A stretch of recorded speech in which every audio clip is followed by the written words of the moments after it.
Good morning, ladies and gentlemen. Welcome to the program agenda. I'm your host, Cito Beltran, thanking you for joining us today on this 22nd day of March 2023. It's a Wednesday, and we do hope and pray that all is well with you, your family, and of course, all of your friends. Thank you to our subscribers of Cignal TV. Maraming salamat po magmula sa Apari hanggang sa Hulo. Those of you who are subscribers of Cignal TV, God bless you and thank you. Thank you also to Mr. Marco Borlongan of PLDT for home fiber optic internet installation, and syempre walang laglag, walang laylay. Thank you. And today we are going to be following up on the state of POGO in the Philippines, the state of education, etc., etc. And we will find out where are we headed through our guest who is a regular today, none other than Senator Win Gatchalian. Alam naman nyo, when I do hope we are able to connect with Senator Gatchalian, but every time he comes on board, we learn so much and we see what's happening at the Senate kasi bibihira po yung meron talaga nag-update sa publiko tungkol sa Senado except sa mga press release. But before all of that, let's go to our, bati muna ako. Good morning, Makoy, of Vinyas Optical. Doon po tayo nagpapagawa sa may Shangri-La, EDSA Shangri-La. Anyway, let's go to our daily starter today. It is, many of you, may napapahilig ba? Madalas yung, idol, kamusta na? Idol ko talaga si ganito, etc., etc. And every time somebody says that, I kind of cringe because it's like, you know, many people don't understand the origins of the word idol. Idol is a pagan statue, a pagan someone that pagans worship, etc. Kumbaga, yung mga galit sa Diyos, may idol. So let us start our day today with something shared by Dr. Adrian Rogers, who defined what an idol is. And I sincerely encourage all of you to please try to listen to our daily starter today, because I myself have been guilty of this. I got called out for this, and many of us don't think we have idols, but it is the idol that can ruin our life. And Dr. Adrian Rogers said, an idol is anything you love more, fear more, okay? You love more, you fear more, serve more, value more than God. That's an idol. So if you fear your boss more than you fear God, kumbaga, gagawa ka na ng mali, you will commit a crime or you will do something illegal because you are afraid of your boss, then you fear your boss more than you fear God. If you do more time serving someone or something, if you serve a cause more, and you don't spend your time reading the Bible or going to church, etc., or being with your family, lahat na lang ng oras mo dyan sa organisasyon mo, sa fraternity mo, sa kumpanya mo, that has become an idol in your life. And if you value something more, okay, like ang pera mo, binubuhos mo. You are pouring your money into a hobby, into something that you like or something that eats up. Even investments, ladies and gentlemen. I know people who pour millions of pesos on art, on real estate, etc. And then pag tinanong mo, yung anak mo ba tinulungan mo? Did you spend some of that millions on your children, on your family members or friends who are in need, or the poor and the needy. And you can't say, yes, well, clearly you have an idol. And some people were shocked to find out that I sold all of my cars, all of my vintage cars, my junk cars, lahat, pati bulok, pinahilo ko lahat. At sabi ko, benta lahat yan because it has become an idol in my life. So, and what is the point of all of this? Because when you value, fear, or serve all these things more than God, trust me, there is payback. Because sooner or later, the idols that you serve will turn on you. Your boss will turn on you. Your finances will come to ruin. Your family will fall apart or suffer the consequences. So please, that's our daily starter. Sorry po, ayoko po mag-sermon, but this is near and dear to me because I have been guilty of this, and I still make sure I watch myself, and I do hope you will do the same. Okay, let's go to the front page of the Philippine Star for a quick review, and then we will go to one of our favorite guests on the program. Let's go to today's front page. The headline of the Philippine Star goes, "Sunken tanker in oil spill located." Okay,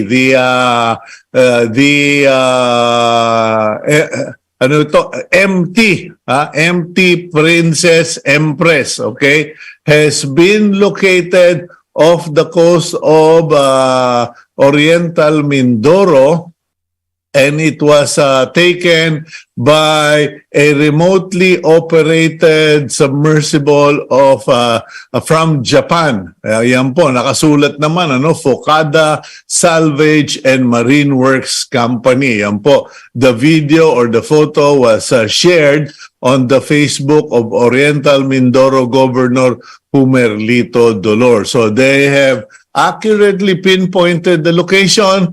The question now is what to do, because clearly it is in very deep waters. Okay, now at the top of the front page, Teves, a no-show despite House ultimatum. Despite being given a 24-hour ultimatum to present himself before the House Committee on Ethics, etc. rules, no-show si Congressman Arnulfo Teves because he's not in the country.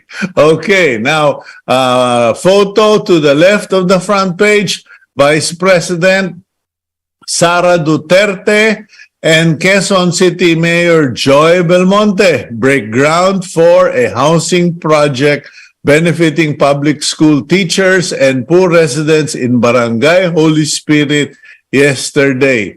As Pampanga 2nd District Representative Gloria Macapagal Arroyo looks on. Former President laang naman yan.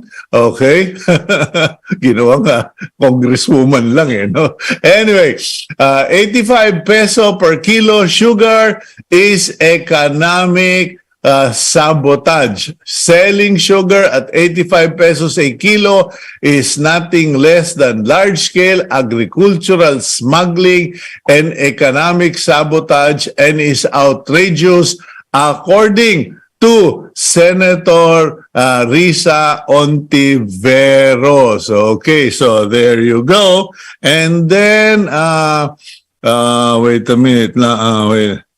Okay. So, well, I'm going to have to quickly just go through this. SEC partners with PNP, BIR, PAGCOR versus money laundering.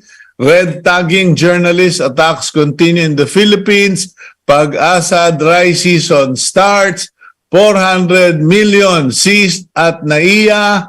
Okay, marital infidelity violates law on violence against women and children as decided finally by the Supreme Court. Okay, medyo inarush ang ating bisita at marami raw trabaho sa Senado. Roll out the Betamax, Gabriel. Senator Sherwin Gatchalian is currently the Senate Committee Chairman on Ways and Means. He is also the concurrent chairman of the Senate Committee on Basic Education. Prior to being a senator, Gatchalian was 1st District Representative of Valenzuela. He also served as mayor of the city. Okay, Senator Win, good morning. Good morning, Cito. Good morning to everyone, to all Okay, sorry to impose on you. I was just informed that you're in a bit of a rush dahil heavy ang schedule mo. But namin today, Cito, it's our last session day.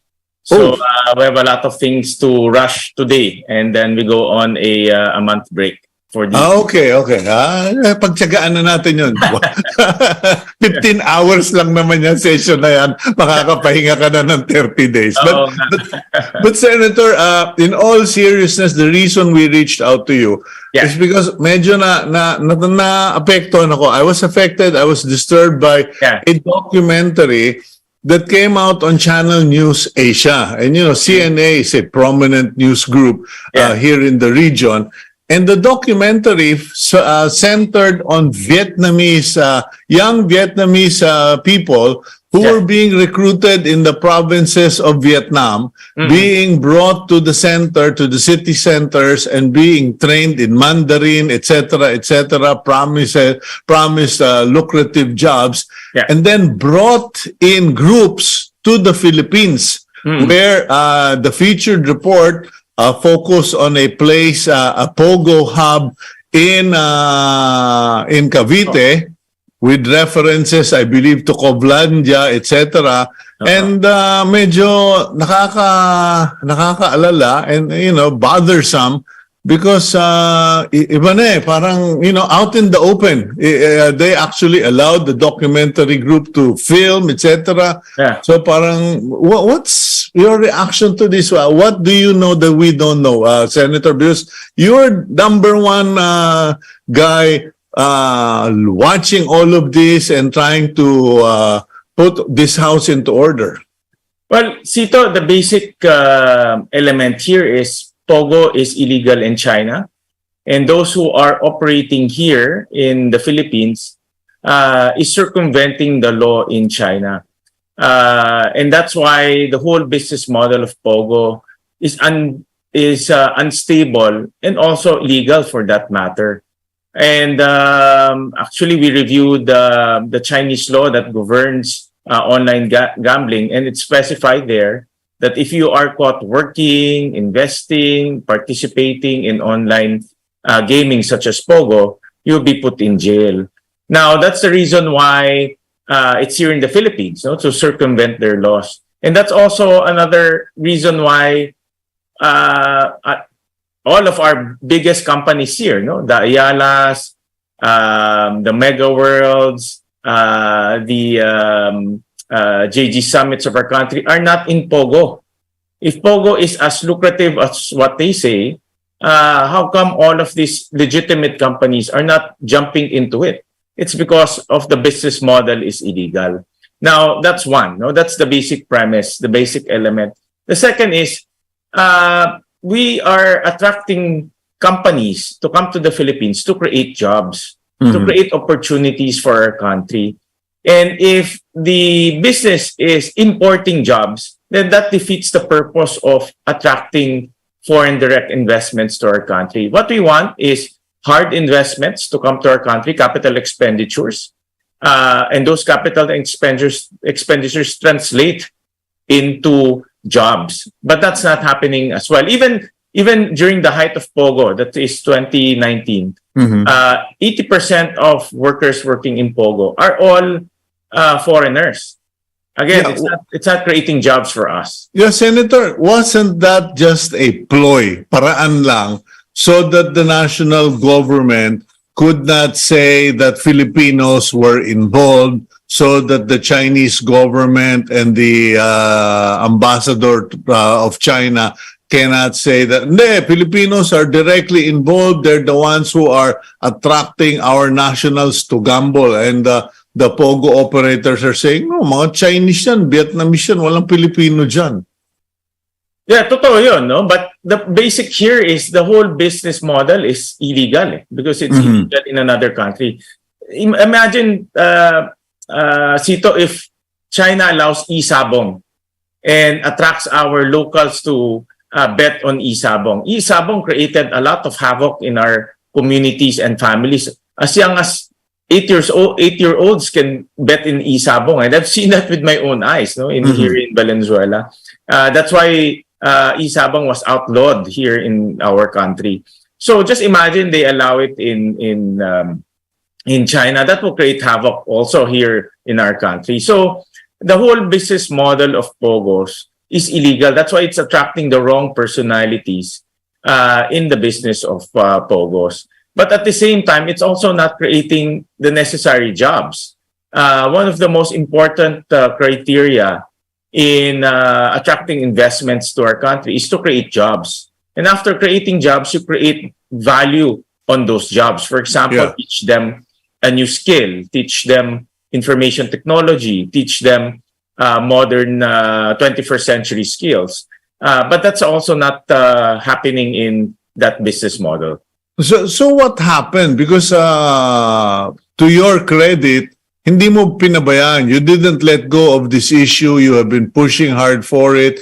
And if I'm not mistaken, a number of your fellow senators are also against POGO.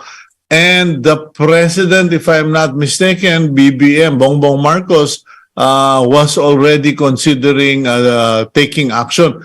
But parang nakalimutan or, what's going on? Is it forgotten, put on hold?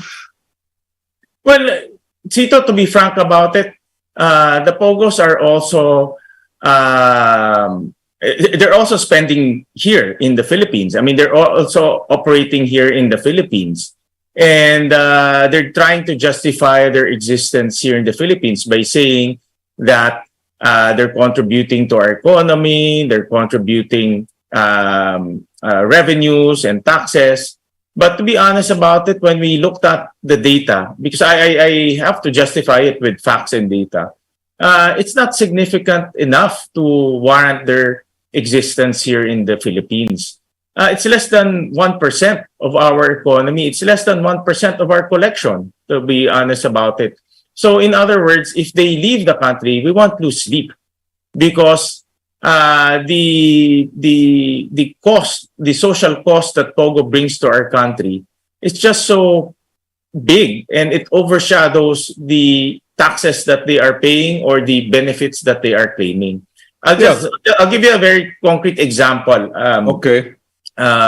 Cito, just last week, we received a letter from NBI, and in the letter, the NBI said that the Chinese embassy last February reached out to them because a Chinese national was being detained against his will in one of the POGO locations. So just as recent as last February, last month, there's still kidnappings and illegal detention happenings. A lot of these things just don't go on media. That's why we think it's quiet. That's why we think nothing's happening. But the kidnapping and illegal detention is still happening in the POGOs. Okay, now, so when you said the local POGO companies are spending money, would it be safe to say that there is an actual lobby? I mean, lobbying in the Philippines is legal, but is there lobbying in the Senate and in Malacanang for POGO to remain? Well, they're trying to justify their existence, no?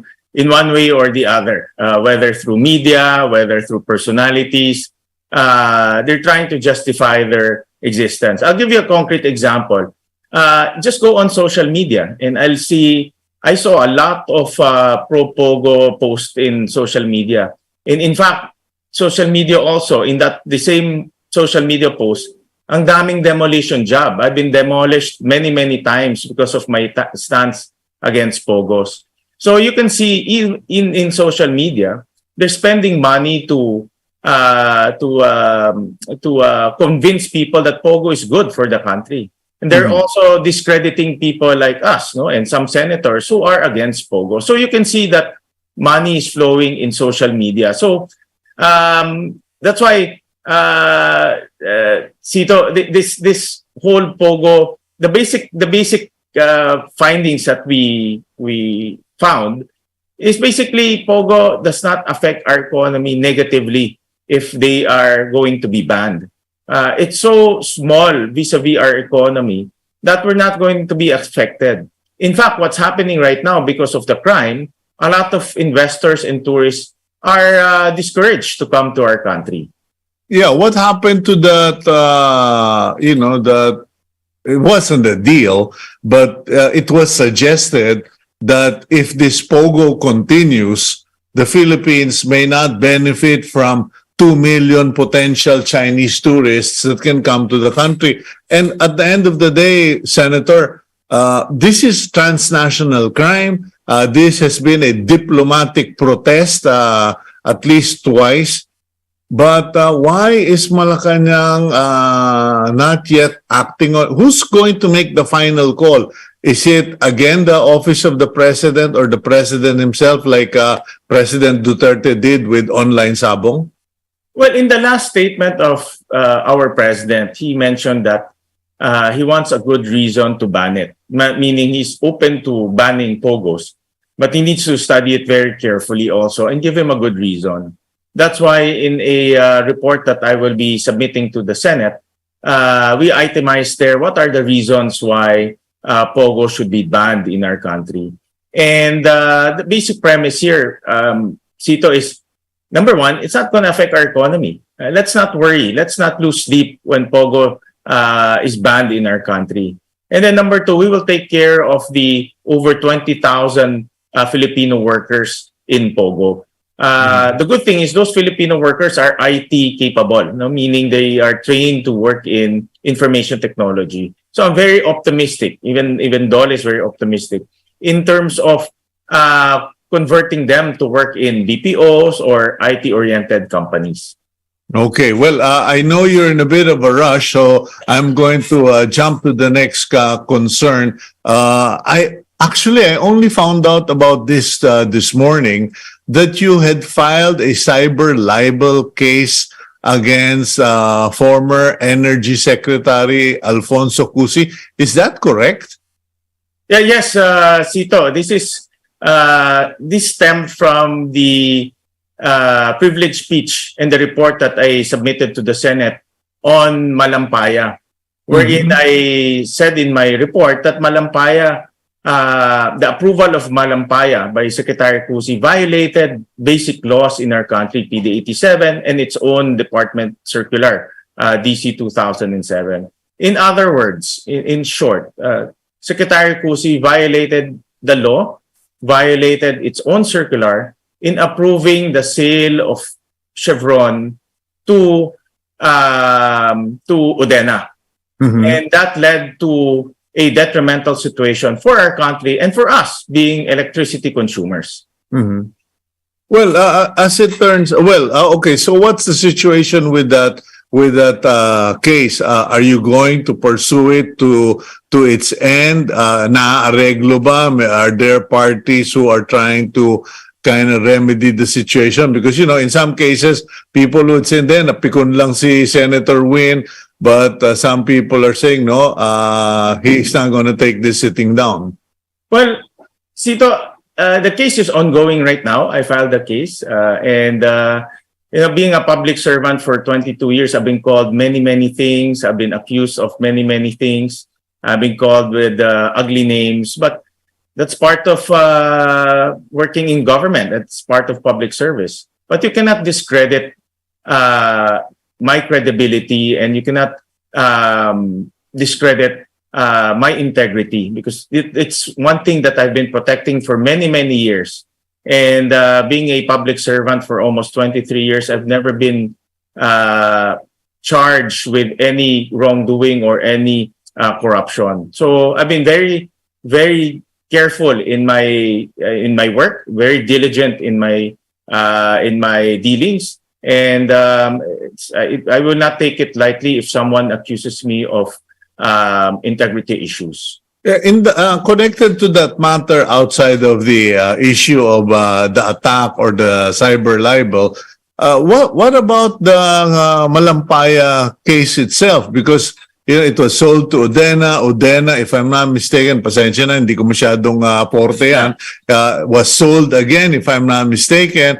And people are saying, parang lahat bumenta, kumita, pero yung Pilipinas nalugi. Yeah. Totoo. Yan rin ang sentiment ko. I'm also a taxpayer and a consumer. And I represent the people. That's why I have to look at what's best for the Filipino people. And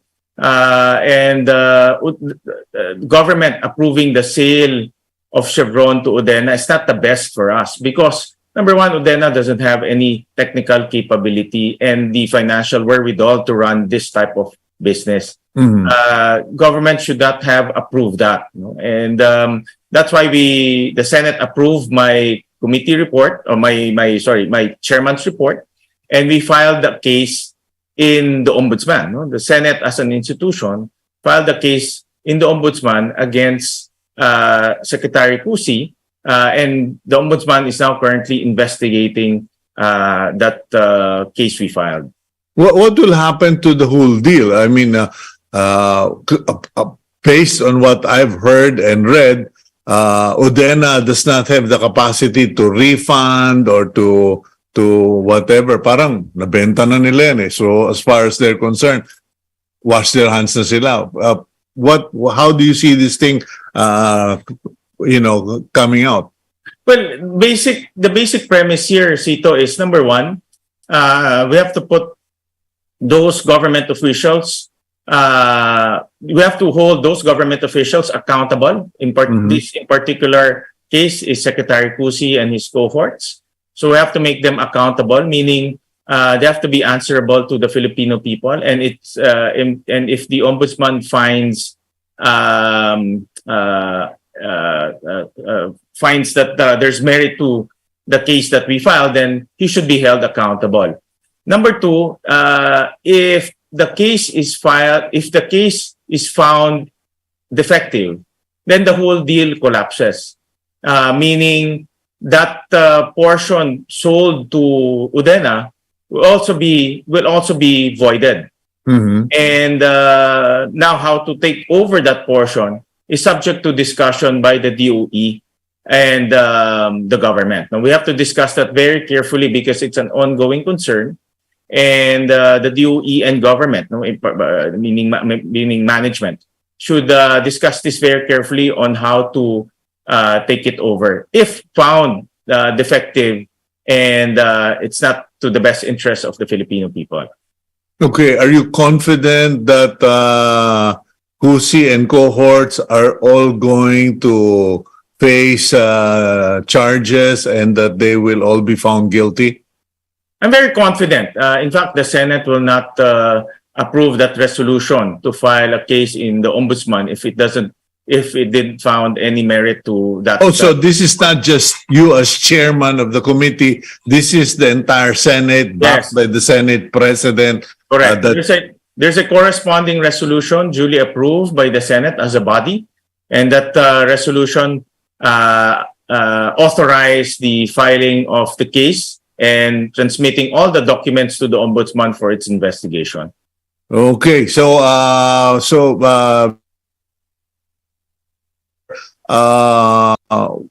where are we now as far as the case is concerned? Binabasa pa rin ni Ombudsman Samuel Martires, or is it already being raffled off, or what? It's ongoing. Admittedly, the case is quite complex, but it's ongoing. Okay, well, thank you for that update. Pasensya na, Senator. I don't get to read all of that stuff, and sometimes there's just too much ugly stuff out there na nakakasawa din. But thank you for the update because the Filipino people should know kung kailan sila nalugi. Thank you, Senator Win. Thank you, Cito. Thank you for your time and invitation.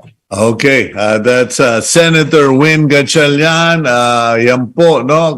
Keep him in your prayers because as he pointed out, he has become the target of online bashers, haters, etc., who clearly have been hired or are employees of POGO companies. Because yung POGO po, hindi lang naman po sila, handling the gambling side of online gambling for mainland China or to mainland Chinese nationals, but in their spare time, they also use their keyboards as warriors against people like Senator Win Gatchalian, etc. But we do hope that that situation will be resolved by the President. And Mr. President, sorry po, with all due respect, what other good reason do you need? Senator Win Gatchalian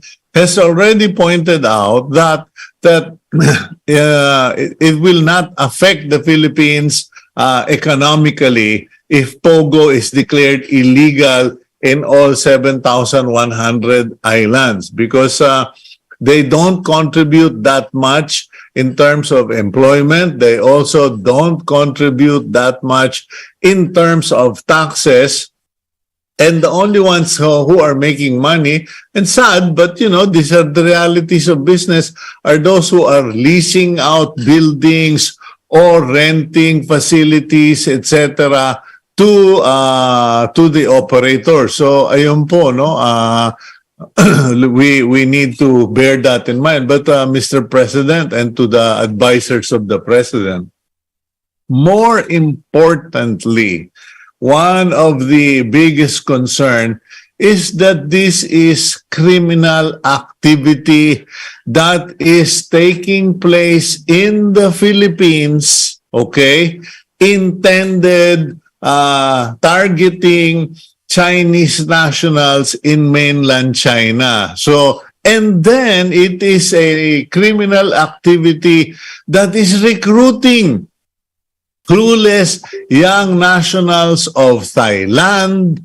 of Vietnam, meron pa raw ibang bansa, mga Myanmar yata yun, who are being fooled to come to the Philippines to work in POGO hubs. So, ayun po, and who are victims of human trafficking. We don't need any more excuse or better or good reason for closing POGO. Doon po sa mga maapekto ang Pilipino, pasensya na po.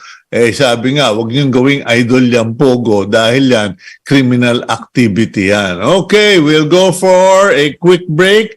And when we return, we continue with the agenda. Please stay with us.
Sir, wala pong sound. Di ko po naririnig.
Okay, welcome back to the program agenda. Sorry for the technical problem earlier. I was on mute. Anyway, yesterday I picked up a news item that mentioned or said that there's some confusion regarding a jeepney fare, okay, of 9 pesos. Now, maski ako, hindi ko maintindihan. Nagtaas ba o nagbaba? Kasi they used the term discount. So, in order to clarify that, we've invited the president of the organization Manibela, Mr. Mar Valbuena, to explain this to us. Mar, good morning. Good morning, Sir Cito, and good morning po sa lahat ng listeners and viewers po. Okay, para magkaliwanagan, ano ba itong pinagkakaguluhan or hindi nagkakaintindihan daw or malabo? I think that's the word. Malabo daw na issue regarding itong 9 peso jeepney fare. Ano ba yan? Sinet ba sa 9 peso? Dinagdagan ba na yung 9 peso? Ano yung discount, Mar? Sabi po ng DOTR, Sir Cito, yung 9 pesos na rollback, kung 12 pesos po tayo ngayon, yung 3 pesos per passenger, isa-subsidize po ni DOTR. So kung yung hindi makaka-avail, 12 pesos pa rin siya. Kasi ang sabi doon sa programa, sabi po ng DOTR, selected lang yung mabibigyan nito at hindi lahat dahil ang pondo lang nasa 1.2 billion. So, papaano naman po yung hindi makaka-avail? Baka po hindi na masakyan. Pangalawa, tax po ito lahat ng taong bayan. So, yung hindi makaka-avail na pasahero, kawawa din naman. 12 pesos pa rin po ang bayad nila kasi ilang areas lang naman po ang masiservisan po nito. And sabi nga natin na dapat pantay-pantay ito ipatupad sa lahat. Hindi lamang po doon sa mga areas po na matao. Sir Cito. Okay, Mar, but saan ba nagsimula ito? Where did this come from? Because I've heard people say, may mga nagsasabi nga na, hindi naman kami nanghihingi ng libreng sakay. Ang problema namin, may masasakyan ba? Sapat ba yung bilang ng masasakyan? Now, in this case, meron na namang discount, pero hindi naman pala pwedeng ibigay sa lahat yung discount. At yung discount, 3 pesos. May mga nagsasabi, nagbigay ka pa ng discount, 3 pesos lang. Yung documentary and record management ng ganyang kalaking pera, para sa ganyang kaliit na diskwento kada tao, ang laking sakit ng ulo. So, saan ba nagsimula ito? Paano naisip magbigay ng 3 peso discount? Dahil ba bumaba ang presyo ng gasolina o ng krudo? Sir Cito, bigla na lang lumabas itong issue ng 9 peso na rollback, tsaka itong subsidy na ito. Tingin ko parang diversionary tactics lang ito para maibaling yung issue ng PUBMP itong mga nakaraang linggo. Okay. Tama po kayo Sir Cito na wala naman pong nanghihingi ngayon ng libreng sakay o ng diskwento. Kasi kung matatandaan natin, may diskwento na po yung mga senior citizens and yung ating mga estudyante. Yung mga manggagawa naman, syempre sumasahod din naman kahit po papaano. Ang mahirap nito, Sir Cito, alam naman natin kapag programa ng gobyerno, medyo delay talaga ang pasahod, umaabot po ng 2 to 3 months. So anong gagawin natin? Samantalang yung mga pasahero natin, 15-30, medyo natatagalan pa dun sa sahod nila. Kami pa po kaya na maliit lamang ang kita. Tapos paabutin ng 2 to 3 months po bago kami makasingil kung makakasama kami doon sa programa. Okay, paano ba ang implementation? Kasi, okay, ako nakakasakay naman ako ng jeepney noong mga unang panahon. Ngayon, hindi na kasi, alam mo, nababali na yung balakang ko pag yumuyo ko ako doon sa loob ng jeepney, no? Sa laki kong ito. Pero, paano yung system? Kasi, pag sampa mo ng jeepney, babayad ka ng pamasahe. Susuklian ka. Tapos na. Paano itong system ng discounting? Actually, Sir Cito, wala pa silang nilalabas na scheme o mechanism na kung paano ito ipatutupad. Tsaka isipin mo, Sir Cito, nag-announce lang po sila, kaya po sana nung nag-announce sila, meron ng scheme o guidelines kasi nagkakaroon ng kalituhan sa baba kung rollback ba ito o subsidized. So hindi po yan na intindihan ng ating mga kasamahan. Kailangan nating ipaliwanag sa kanila through doon sa mga page natin o mga groups o mga GC. And then Sir Cito, paano nga kung halimbawa yung isang ruta? Kasi ang sinasabi lang ng DOTR, yung mga consolidated entities o mga transport co-op na nakapag-submit na kay LTFRB.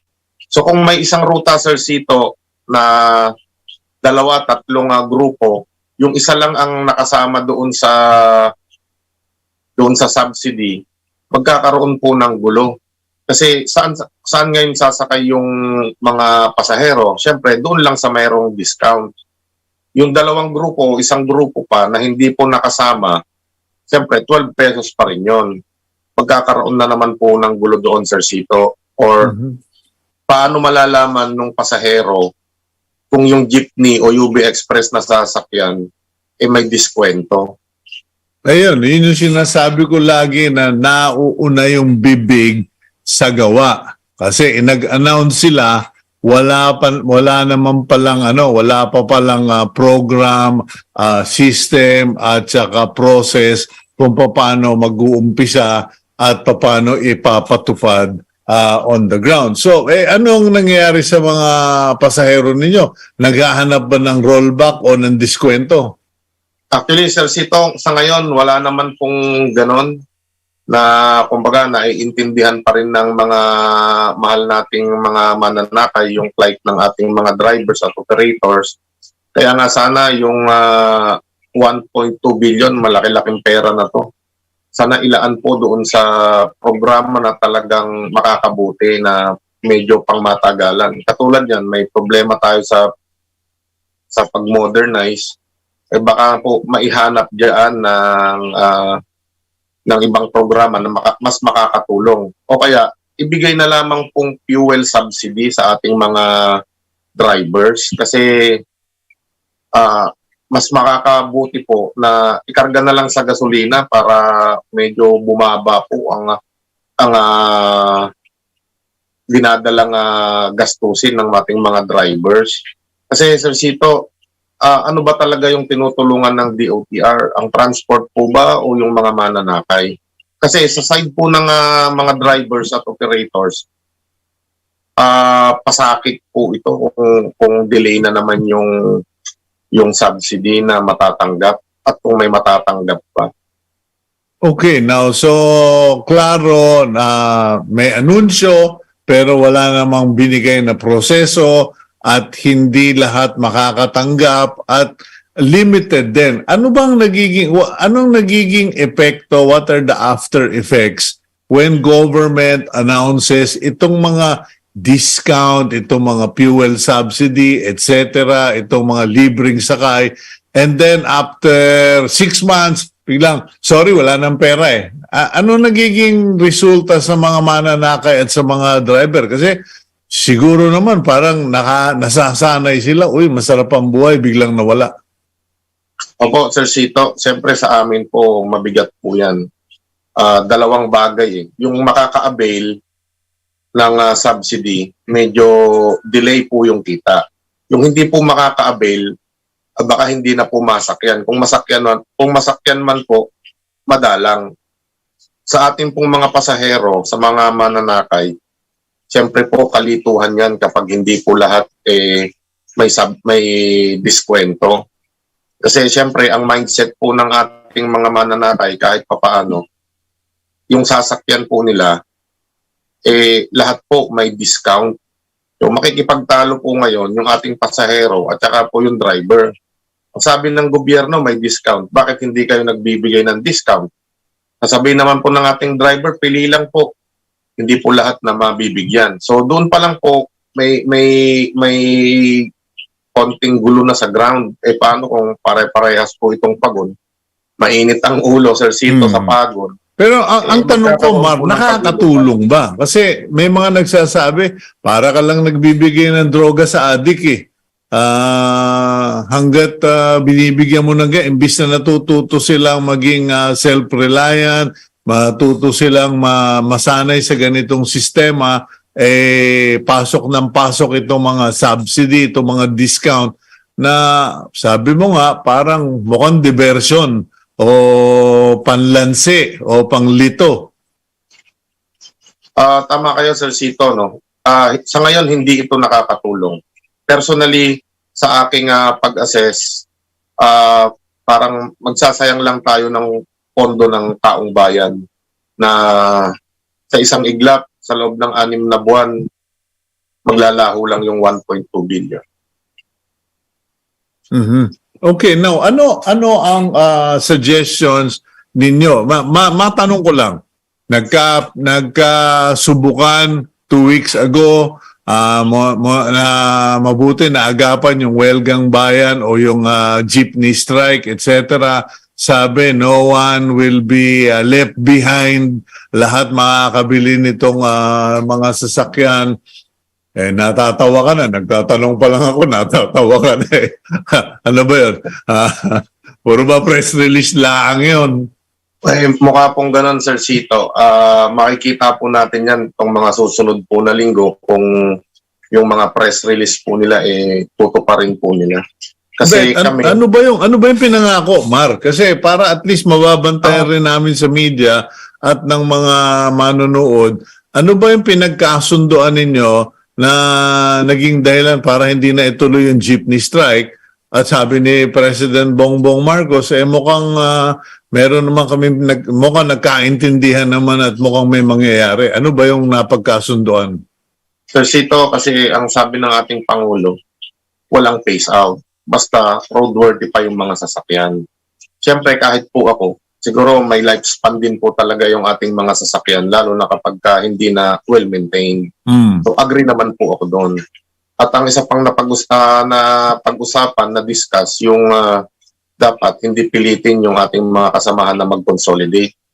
Pwede naman pong mag-avail ng modernization program nang hindi po sumasali sa kooperatiba o korporasyon na nakakagipit doon sa ating mga kasamahan. So kung gusto natin, sabihin sa atin na kailangan ka na talagang magpalit, yung sasakyan mo hindi na pumasa, edi ito po yung unahin nating tulungan. Yan po ang sabi ko sa Malacanang, na yung mga matitino, yung mga ayos pa, ihuli na natin.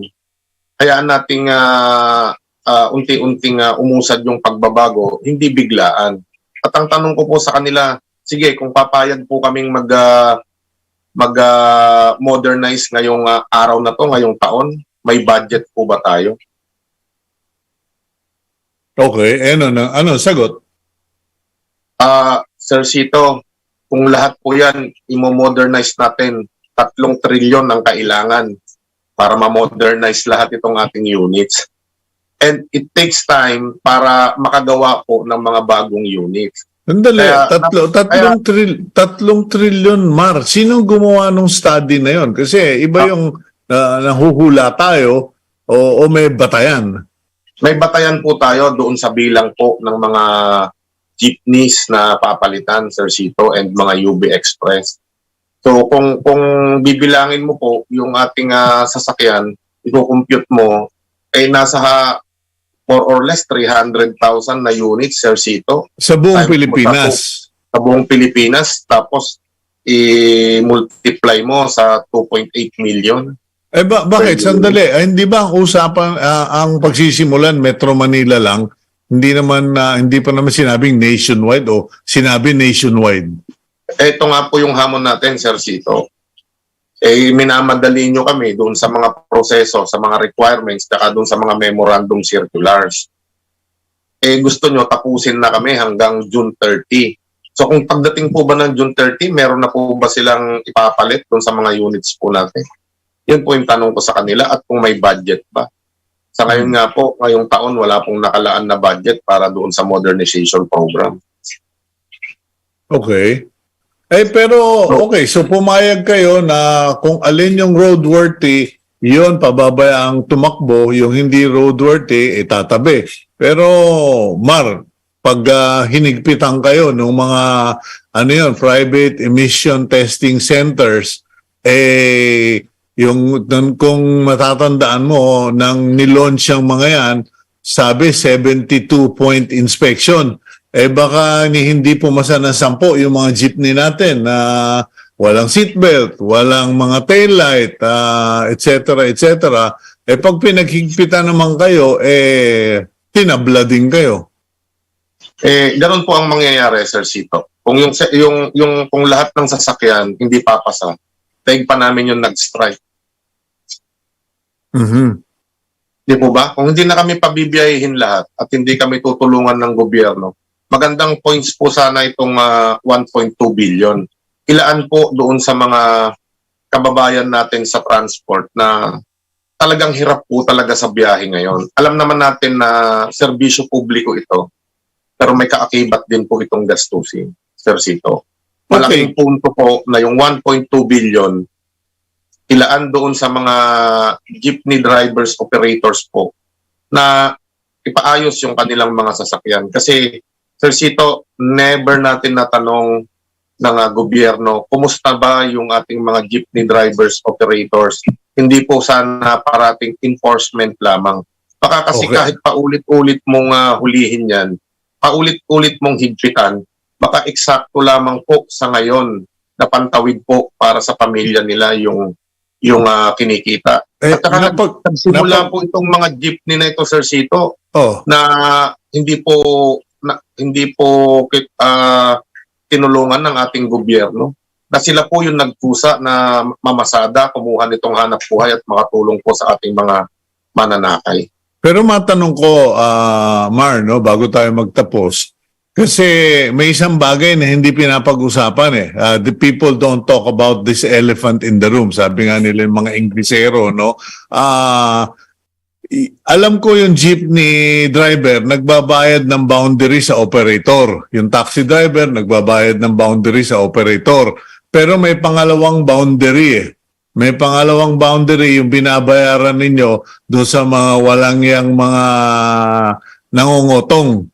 Okay, yung ba nawala na? Kasi alam ko noon, tinarget siya ng mga kapulisan, ng MMDA, pero hanggang ngayon ba, meron pa rin yung nasa sistema pa rin ba yung pangalawang boundary na nagbibigay kayo sa isang taong may hawak na mga tuwalya at nagbibigay sa inyo ng sampagita? Actually, Sir Cito, hindi po yan nawala. Lalo pang lumala. Magkano inaabot? How many percent? Ilang porsyento ng kita ng isang jeepney driver ang napupunta sa sa lagay? Siguro po, Sir Cito, hindi bababa ng 100 sa isang araw.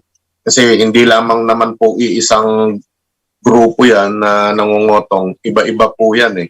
So, depende kung saan ka madaan ngayon at saan ka matiyempohan. Pero may iba po na fix po talaga at lingguhan talaga ang pagbibigay. Siyempre, mahirap pong ganyan dito kahit na alam natin talagang meron. Hindi po nawawala yan, Sir Cito, na isang nagpapabigat. Isipin mo na lang kung 100 isang araw, 700 pesos yan sa isang linggo. Ilang Okay, kilong bigas na po yan, Sir Cito? 100 piso isang araw, out of how much? Magkano ba ang kadalasang kinikita ng isang driver at nababawasan ng 100? Actually, Sir Cito, kung nasa 500 to 600 a day, mababawasan ka ng 100 piso. Halos nasa 15% po o 20% kung mawawala po sa mga kasamahan natin. Well, Mar, Depende at po yan least na kung- okay, at Opo. least na ungkat natin yung bagay na yan at patuloy ko kasi sinusulat ko yan sa column ko. Noon ko pa alam yan, yung pangalawang boundary na yan, second boundary, pagpatuloy natin i-bulgar yan. Anyway, Mar, maraming salamat sa oras mo, Mr. Mar Balbuena of Maraming Manibela. salamat po. At ingat po tayo. Okay. Salamat po. Okay, let's now go to our blessing for the week from the book of Romans chapter 15 verse 13. May the God of hope fill you with all joy and peace as you trust in Him, so that you may overflow with hope by the power of the Holy Spirit. God bless all of you, and let's all say a prayer that this type of corruption, the second boundary, will be put to stop by our authorities dahil kawawa po ang mga driver. I'm Cito Beltran, thanking you. Please keep it here on One News.